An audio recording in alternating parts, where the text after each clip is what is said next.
Salut, Dex la formation.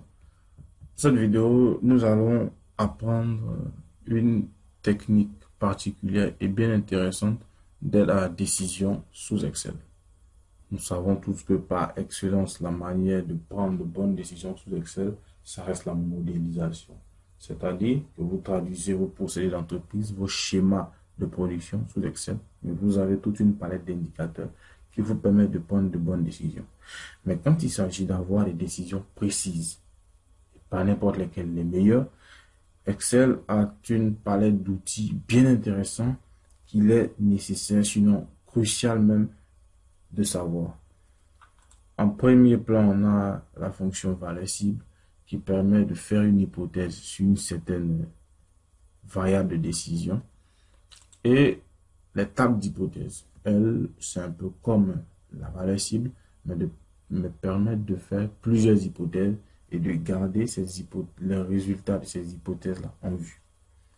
Mais dans cette vidéo, nous allons voir un outil très puissant, pas connu par assez de personnes, c'est le solver Excel. Mais pour les personnes encore qui connaissent ce solver, je pense qu'elles sous-exploitent ce plugin d'Excel en termes de capacité, en termes de possibilités. Nous allons dans cette vidéo apprendre ce ajout, cet additif en fait, puisque c'est un plugin d'Excel sur un cas pratique et nous allons vous montrer ces différents cas d'application. Donc, le solver Excel permet d'atteindre la plus grande valeur d'une cellule telle que les antécédents de cette cellule respectent les conditions auxquelles elles sont soumises. Qu'est-ce que ça dit? Voilà une dame qui veut produire une certaine quantité de galettes. Elle a bien envie de produire 1000, 2000 galettes, mais il se trouve que ces galettes sont constituées, je sais pas, de certains entrants, du sucre, de la farine, qui limitent ses possibilités. Donc, selon la quantité d'huile qu'elle aura à disposition, de farine et de sucre, et de la composition d'une galette, Excel pourra lui dire la quantité maximale, la meilleure quantité, la plus grande quantité possible qu'elle reproduit avec ce qu'elle aura en stock. Donc, allons avec un cas pratique et on comprendra mieux. Voilà une usine, pas loin de chez moi, à Yopougon ici, qui fabrique des frigidaires et des congélateurs. Pour un frigidaire, en termes de matière première, elle dépense 600 francs et de main-d'œuvre 450 francs. Pour un congélateur, la matière première lui coûte 720 francs et la main-d'œuvre 400 francs. Elle dispose de 240 000 francs pour les matières premières et un budget de 150 000 francs de main-d'œuvre. Le marché pousse cette usine à produire au moins 130 frigidaires et au moins 170 congélateurs. Le transporteur ne se déplace que pour au moins 320 appareils. Donc, connaissant le prix d'un frigidaire et d'un congélateur, quelle est la possibilité qui donne le bénéfice optimal?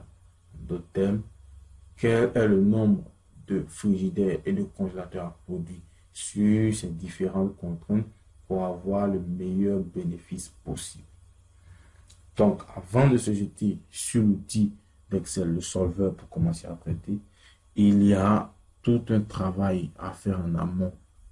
Comme je le disais dans l'une de nos publications sur Excel, notre page Facebook, c'est que pour atteindre une grande performance en Excel, cela nécessite d'avoir de bonnes bases dans les domaines que nous voulons modéliser sur Excel. Donc ici, il y a un travail à faire en amont. Il faudrait d'abord définir de manière laconique, mais très clairement le problème. Ici, le problème, c'est quoi? Avoir le meilleur bénéfice possible. Pour les puristes, les techniciens puristes, maximiser le bénéfice. Après cela, il faut identifier concrètement les décisions à prendre. Quelles sont les décisions que nous devons prendre? Nous devons décider du nombre de frigidaires à fabriquer et du nombre de congélateurs à fabriquer.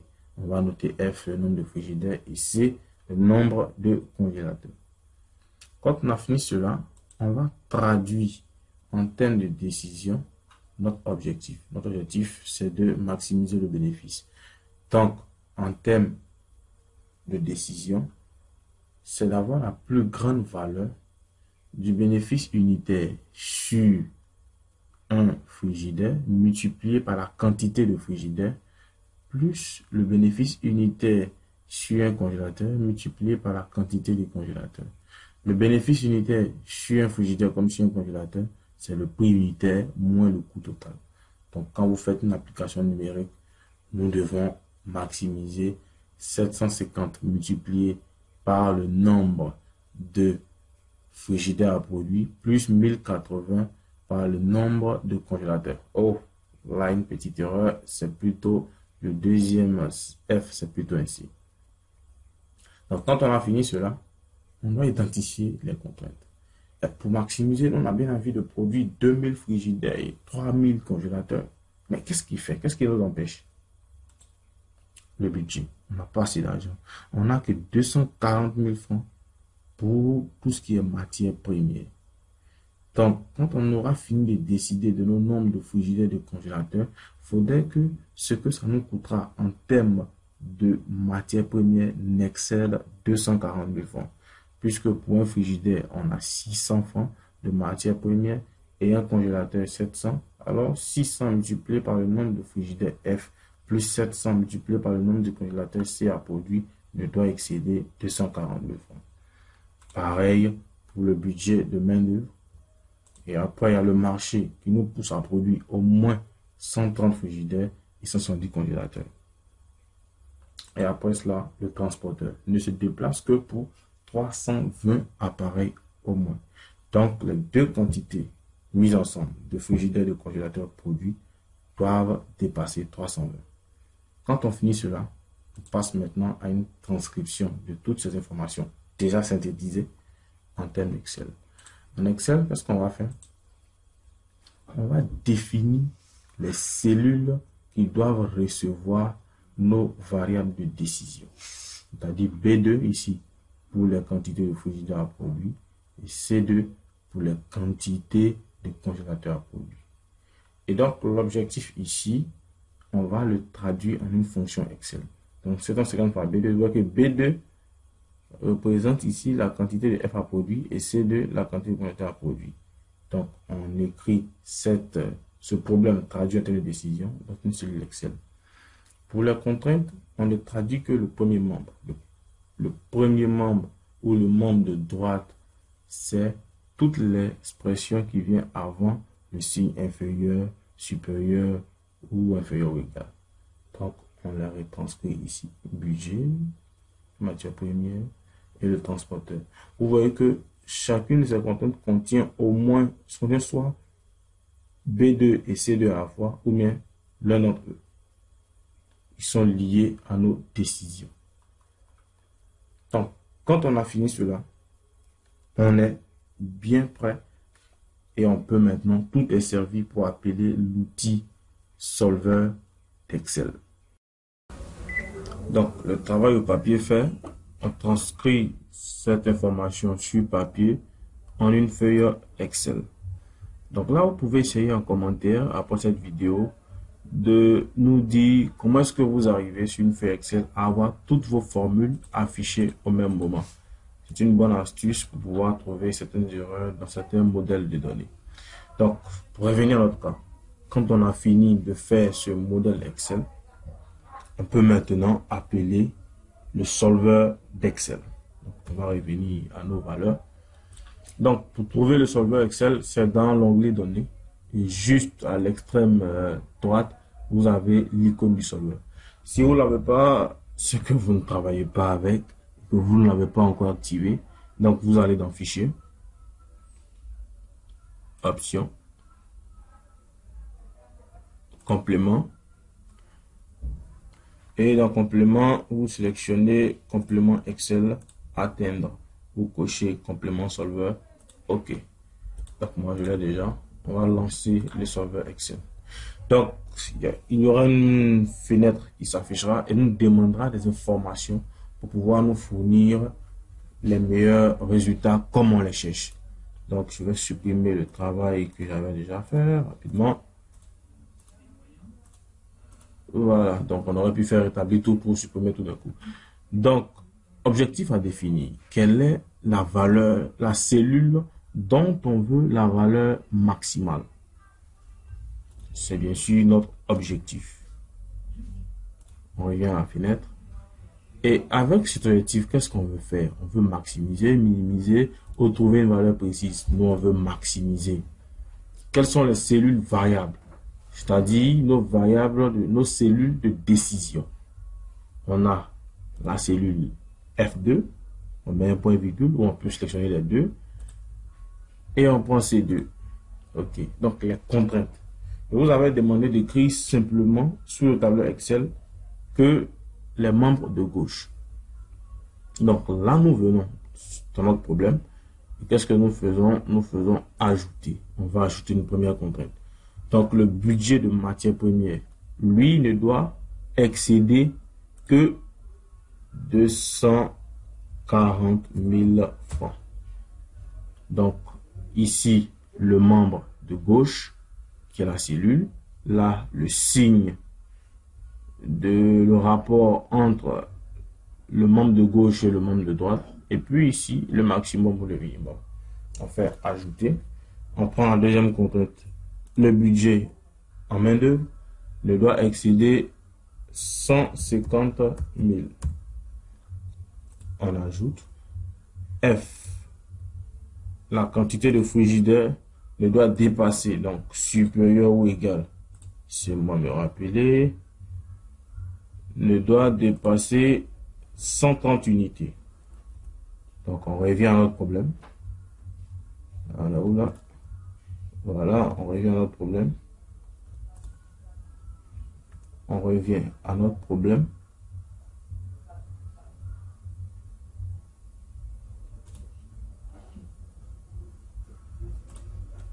Donc, on revient à notre problème. 130 unités. Ajouter. Et le nombre de frigidaires ne doit être supérieur à 170 unités. Le transporteur ne se déplace que pour 320 unités au total. Donc, on ajoute. Quand on a fini, on fait annuler. Donc, voilà notre problème. Ici, on peut choisir l'algorithme de résolution. Allez-y, prenez Simplex PL pour ne pas compliquer les choses. Et nous cliquons sur résoudre. Donc, quand on résout, voilà, Excel nous donne les valeurs des cellules C2 et B2 pour lesquelles on a le plus grand bénéfice possible. Mais regardez, il y a un problème et ça, je l'ai fait exprès. Il nous donne 28,75 congélateurs fabriqués. C'est pas possible. Alors que là, on peut se dire qu'il y a une contrainte qu'on a oubliée. Donc, on retourne dans la boîte de dialogue en cochant ici sur le résultat du solveur et on fait OK. Quelle est la contrainte qu'on a oubliée? On a oublié de lui dire que les valeurs F et C, on les veut en entier. Donc, on ajoute ici une nouvelle contrainte et on dit qu'on voudrait ces deux cellules comme entier. Et là, on ajoute. Aussi, notre contrainte, c'est que Excel, c'est un logiciel, donc c'est nous qui lui disons quoi faire. Dans certains cas, il peut vous trouver des valeurs négatives dans le but d'avoir le meilleur résultat en termes d'optimisation. Donc, vous devez lui dire aussi également que vous voulez ces cellules-là positives. Mais bon, ça ne change rien dans notre cas présent. Mais on ne gagne aucun mal à le faire. Donc, on annule, on revient et on exécute le problème. On voit que maintenant, il nous donne des valeurs entières. Et avec ça, on a le meilleur bénéfice possible. Et tout le reste, les différentes décisions à prendre. Donc, notre problème est entièrement résolu. On sait que selon notre budget disponible, les contraintes du marché et les contraintes du transporteur, on a à produire 130 frigidaires et 228 congélateurs pour avoir le meilleur bénéfice possible. Dans la situation actuelle, pour faire bouger les choses, vous maintenant pouvez décider d'augmenter le budget ou le budget des matières premières ou de main-d'œuvre. Question de pouvoir rendre encore plus grand le bénéfice tel qu'optimisé actuellement. Donc ça, c'est aussi un autre volet d'Excel. On parle d'analyse de sensibilité, mais c'est une chose qu'on verra dans d'autres formations. Donc là, on a fini. On va simplement demander à enregistrer les valeurs données et on ferme le solveur. Donc, voilà notre problème résolu. Donc, ce type de problème, il y en a tellement en gestion et de plusieurs types. Et avec Excel, les limites ne sont pas proches. Donc, on peut résoudre les problèmes de type programmation linéaire. C'est un de ces types-là qu'on vient de faire tout de suite. Ce sont des problèmes du genre, on a besoin de produits, on a des problèmes des limites quant à la main-d'œuvre disponible, quant aux matières premières, à la capacité de transport, la qualité des produits, c'est-à-dire un quart du produit doit être constitué de telle matière première. Et là, on n'a qu'à décider des quantités à produire pour chaque article à commercialiser. Donc, un exemple, c'est notre étude de cas, la vendeuse de galettes, des petites industries. On a le problème aussi de meilleure équipe qu'on peut résoudre sur Excel. Vous avez un grand nombre de personnes à disposition avec des spécificités bien sûr par personne. Donc, vous devez choisir si telle ou telle personne appartient à tel ou tel groupe. Ces problèmes-là, vous pouvez les résoudre avec Excel, bien sûr, en passant sur papier, avec un travail préalable. Donc, qu'est-ce qui vous empêche de former un meilleur groupe? Ce sont les relations de travail. Tel est moins productif quand il travaille avec l'autre. Disponibilité des membres. On a un nombre d'ingénieurs peut-être insuffisant. Les qualifications, tel peut travailler sur tel projet ou pas. Et dans les conditions contractuelles, tel travaille ce jour-ci ou non, travaille que les dimanches, travaille que les samedis. Donc, ces exemples, ce sont pour les tests de recrutement. On a des tests de recrutement pour de grandes personnes, de plusieurs projets, des rotations d'ouvriers. Ce sont des cas qu'on peut facilement résoudre sur Excel, mais que beaucoup de personnes peinent en tâtonnant, en perdant beaucoup de temps et parfois, c'est pas la meilleure décision possible qu'ils prennent. Donc, on a le problème de type théorie des graphes. Les cas les plus connus et les plus courants sont que dans une ville, vous avez un véhicule qui doit parcourir plusieurs points de vente, plusieurs points de relais. Donc, quel est le trajet à définir pour ce véhicule, de sorte à ce qu'il passe moins de temps en route ou qu'il parcourt une distance moindre, la plus petite possible.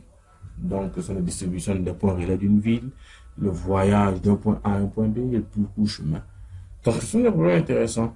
Ceux qui connaissent l'outil seront un peu surpris que je dise qu'on puisse résoudre ce genre de problème sous Excel, car ce sont des méthodes un peu graphiques avec des logiciels particuliers. Mais il faut comprendre que ces graphes-là, ces graphiques qu'on appelle graphes en mathématiques, peuvent être représentés comme des matrices, pour être plus simple, comme des tableaux. Et en gestion, quand on parle du traitement des tableaux, il n'y a pas mieux qu'Excel. Donc, ça reste un peu astucieux quand même, mais c'est faisable sous Excel. Le problème d'affectation, on rejoint un peu la création des équipes. Ça permet aussi de faire des emplois du temps. Donc, on a le problème de gestion des files d'attente. Oui, ça c'est un cas très grand. L'objectif dans le problème de files d'attente, c'est par exemple de trouver le nombre optimal de postes d'accueil en vue d'atteindre le de temps. On veut que nos clients attendent en moyenne 10 minutes dans notre agence ou 20 minutes dans notre agence. Donc, quel est le nombre minimum de postes d'accueil qu'il faille avoir pour pouvoir atteindre ce délai-là? On peut avoir 1000 postes et nos clients vont attendre moins même de 5 minutes. Mais quel est le nombre, on dit optimal, la quantité la plus petite de postes d'accueil qu'il faudrait avoir pour que nos clients atteignent 10 ou 20 minutes? Ça permet aussi de justifier les ouvertures de postes. Parce que le but, c'est pas de faire attendre moins le client, mais le but, c'est de pouvoir savoir quand est-ce qu'on gagne à faire attendre moins le client. Je prends l'exemple d'une société qui a un monopole dans un service d'abonnement. Croyez-moi, elle n'a pas grande chose à avoir à faire moins attendre le client. Quoi qu'il en soit, le client viendra à chaque fin du mois. Lui-même luttera pour payer son abonnement. Donc, ça évitera certaines scènes dans l'entreprise de ce genre. Voilà, donc, dans cette formation, nous avons appris à utiliser l'un des outils simples de gestion sous Excel, de prise de bonnes décisions sous Excel, qui est le solver. Il en existe beaucoup d'autres applications sous Excel que nous allons développer dans un programme entier de formation. Donc, d'ici là, je vous invite à vous abonner à nos différents comptes sociaux, Facebook, Google+, et YouTube. Actuellement, pour ceux qui suivent nos publications, nous sommes en train de découvrir toutes les potentialités et les possibilités d'Excel. Question de savoir comment est-ce que vous pouvez utiliser Excel pour booster votre activité, pour perdre moins de temps au travail. Et quand les champs les plus importants seront découverts, on passera à des formations taillées sur mesure par métier. D'ici là, je vous souhaite de vous abonner et de prendre plaisir à déguster nos vidéos.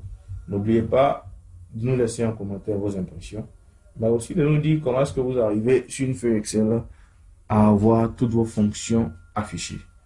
Merci et salut à vous.